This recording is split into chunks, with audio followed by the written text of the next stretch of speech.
8 नवंबर 2016 TV screens पर अचानक breaking news flash होती है और देश के प्रधानमंत्री नरेंद्र मोदी देश को संबोधित करने आते हैं। उनके कुछ शब्दों ने पूरे देश की सांसें रोक दीं। ऐलान हुआ कि 8 नवंबर 2016 की रात 8 बजे से भारत में 500 और 1000 रुपए के नोट बंद किए जा रहे हैं। ये अब महज कागज़ के टुकड़े रह जाएंगे और लीगल टेंडर नहीं रहेंगे। इस ऐलान के बाद भारत की सड़कों, बाजारों और घरों में हलचल मच गई। लेकिन इस फैसले का असली भूकंप दिल्ली या मुंबई में नहीं, बल्कि सरहद पार पाकिस्तान के कराची शहर में आया था। ये एक ऐसा मास्टर स्ट्रोक था जिसने रातों रात एक बड़े साम्राज्य की जड़ें उखाड़ फेंकी। और भारत के इस ऐतिहासिक फैसले के ठीक 26 दिन बाद कराची में एक ऐसी मौत होती है जो पूरी तरह गुमनाम रह जाती है। ये मौत किसी आम इंसान की नहीं थी। ये मौत उस शख्स की थी जो पाकिस्तान में हवाला, नकली नोट और अंतर्राष्ट्रीय मनी लॉन्ड्रिंग का सबसे बड़ा सरगना था। वो एक ऐसा खूंखार दुश्मन था जिसने भारत को बर्बाद करने की पूरी तैयारी कर रखी थी। साल 1947 का वो दौर जब भारत और पाकिस्तान का बंटवारा हो चुका था। लाखों लोग अपना घर, जमीन और सदियों पुराना कारोबार छोड़कर नई सरहदों को पार कर रहे थे। इस उथल-पुथल के बीच गुजरात का एक व्यापारी परिवार भी अपना सब कुछ छोड़कर पाकिस्तान पहुंच रहा था। उस परिवार के मुखिया थे अब्दुल सत्तार खनानी। अब्दुल सत्तार गुजराती मेमन कम्युनिटी से ताल्लुक रखते थे, एक ऐसी कम्युनिटी जिसके बारे में कहा जाता है कि व्यापार उनके खून में दौड़ता है। ये लोग जुबान के पक्के और सौदेबाजी में बेहद माहिर माने जाते थे। जब सत्तार खनानी कराची पहुंचे तो हालात बेहद खराब थे। जेब में पैसे नहीं, सिर पर छत नहीं। लेकिन वो किसी की गुलामी या नौकरी नहीं करना चाहते थे।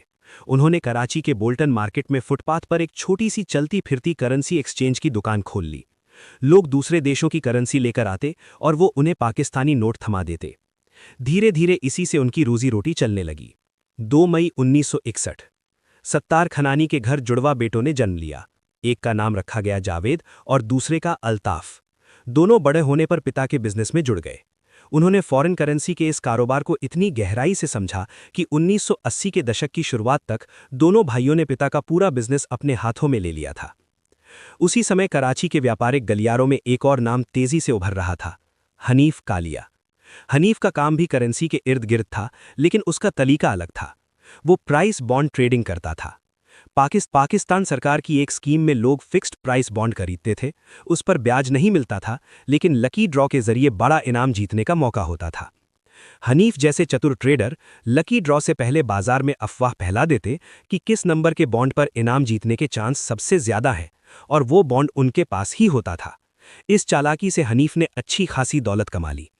जैसे जैसे 90s का दशक करीब आ रहा था, पाकिस्तान की अर्थव्यवस्था दुनिया के लिए खुल रही थी। गल्फ देशों से पाकिस्तानी मजदूर बोरियां भर भर कर पैसा भेज रहे थे। खनानी ब्रदर्स को समझ आ गया कि बड़ा खिलाड़ी बनने के लिए उन्हें मजबूत साथी की जरूरत है। उनकी नज़र हनीफ कालिया और उसके बेटे हुजैफा पर पड़ी। अल्ताफ और जावेद ने हुजैफा के साथ सीक्रेट मीटिंग की। जावेद ने कहा, हुजैफा, अगर हम इस बिखरे बाजार को एक कर लें तो पूरा पाकिस्तान हमारी मुट्ठी में होगा। हुजैफा ने हामी भरी। दोनों परिवारों ने हाथ मिला लिया और यहीं से खनानी एंड कालिया इंटरनेशनल केकेआई की नींव पड़ी। शुरुआत में केकेआई कराची के बोल्टन मार्केट में एक साधारण फॉरेन करेंसी की दुकान थी। जावेद खनानी ने पाकिस्तान के अंदर का पूरा काम संभाला, जबकि अल्ताफ दुबई चला गया। अल्ताफ ने दुबई, लंदन, न्यूयॉर्क और टोरंटो में अपने आदमी बिठा दिए। देखते ही देखते पाकिस्तान के फॉरेन एक्सचेंज मार्केट का 40% हिस्सा इस कंपनी के कब्जे में आ गया। बाहर से ये एक वाइट कॉलर कंपनी लगती थी, लेकिन अंदर हवाला का बड़ा काला कारोबार चल रहा था, जिसने कई बड़े राजनेताओं और अफसरों को अपना गुलाम बना लिया था। साल 1993 में मुंबई में हुए सीरियल बम ब्लास्ट ने पूरे देश को हिला दिया। इन हमलों का मास्टरमाइंड दाऊद इब्राहिम भारत से फरार होकर दुबई और फिर आईएसआई की पनाह में पाकिस्तान पहुंच चुका था। दाऊद के पास नशे, हथियार और एक्सटॉर्शन का भरपूर पैसा था, लेकिन उसे बिना ट्रेस के दुनिया भर में भेजने का रास्ता चाहिए था। उसकी तलाश खत्म हुई खनानी ब्रदर्स के दरवाजे पर। कराची के एक आलीशान खुफिया बंगले में दाऊद और खनानी ब्रदर्स की पहली मुलाकात हुई। दाऊद ने अल्ताफ से कहा, मेरे पास वो ताकत है जो हुकूमतों को हिला सकती है, लेकिन उसे दुनिया की नसों में दौड़ाने के लिए मुझे तुम्हारा हवाला नेटवर्क चाहिए। अल्ताफ और जावेद, जिनकी आंखों में सिर्फ पैसे की भूख थी, उन्होंने बिना देर किए दाऊद से हाथ मिला लिया। दाऊद के काले साम्राज्य को संभालने के लिए उन्होंने खनानी एमएलओ नाम का एक गुप्त संगठन खड़ा कर दिया। कराची के सदर बाजार से लेकर दुबई, टोरंटो और ईस्ट अफ्रीका तक उनका नेटवर्क फैल गया। मैक्सिको के ड्रग कार्टेल का पैसा हो, गल्फ से आने वाला आतंकी फंड हो या लश्कर तैयबा और जैश-ए मोहम्मद के अकाउंट सेटल करना हो, सब खनानी ब्रदर्स के इशारों पर होता था। जावेद खनानी फिल्मी विलन जैसा नहीं दिखता था। चश्मा लगाए, शांत स्वभाव, साधारण अकाउंटेंट जैसी बातें। लेकिन इस शांत चेहरे के पीछे एक ऐसा दिमाग था जो सालाना 14 से 16 अरब डॉलर की मनी लॉन्ड्रिंग कर रहा था। दाऊद इब्राहिम और आईएसआई के इशारों पर खनानी ब्रदर्स ने भारत के खिलाफ खतरनाक जंग छेड़ दी। उन्होंने फेक इंडियन करेंसी नोट्स छापने का विशाल साम्राज्य खड़ा कर दिया। ये सुपर नोट्स इतने परफेक्ट थे कि कई बार एटीएम के सेंसर भी धोखा खा जाते थे। इनकी छपाई पाकिस्तान की स्टेट प्रोटेक्टेड फैसिलिटी में होती थी। साल 2010 की शुरुआत में ही हर साल 1500 से 2000 करोड़ रुपए की फेक करेंसी भारत में घुस रही थी। एक तरफ इससे आतंकियों को फंडिंग हो रही थी, दूसरी तरफ भारत की इकोनॉमी में महंगाई और रुपए की कीमत गिर रही थी। खनानी ब्रदर्स के तार मेक्सिको के सिनोलोवा कार्टेल, हिजबुल्लाह, तालिबान और अलकायदा तक जुड़ चुके थे। वे दुनिया के सबसे बड़े मनी लॉन्डर बन चुके थे। अमेरिका की डीईए और भारत की खुफिया एजेंसियों की नज़र अब इन पर थी। भारत लगातार अमेरिका को इनपुट दे रहा था। आखिरकार एक गुप्त ऑपरेशन चलाया गया। अंडरकवर एजेंट्स ने अल्ताफ से संपर्क किया। पनामा में सितंबर 2015 में जैसे ही अल्ताफ उतरा, अमेरिकी एजेंसियों ने उसे गिरफ्तार कर लिया। मियामी की जेल में ठूंस दिया गया।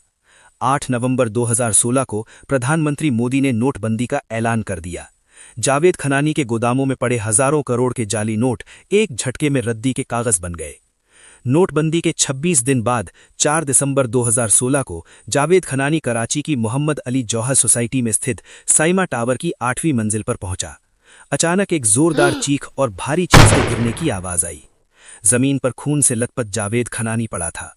खुदकुशी या हत्या, ये सवाल आज तक अनसुलझा है। पुलिस ने बिना पोस्टमार्टम के केस को आत्महत्या बताकर फाइल बंद कर दी। खनानी ब्रदर्स का वो साम्राज्य जो सालों तक आतंकवाद, नशे और जाली नोटों के जरिए भारत को लहूलुहान करने की कोशिश कर रहा था, अब इतिहास के कूड़ेदान में दफन हो चुका है।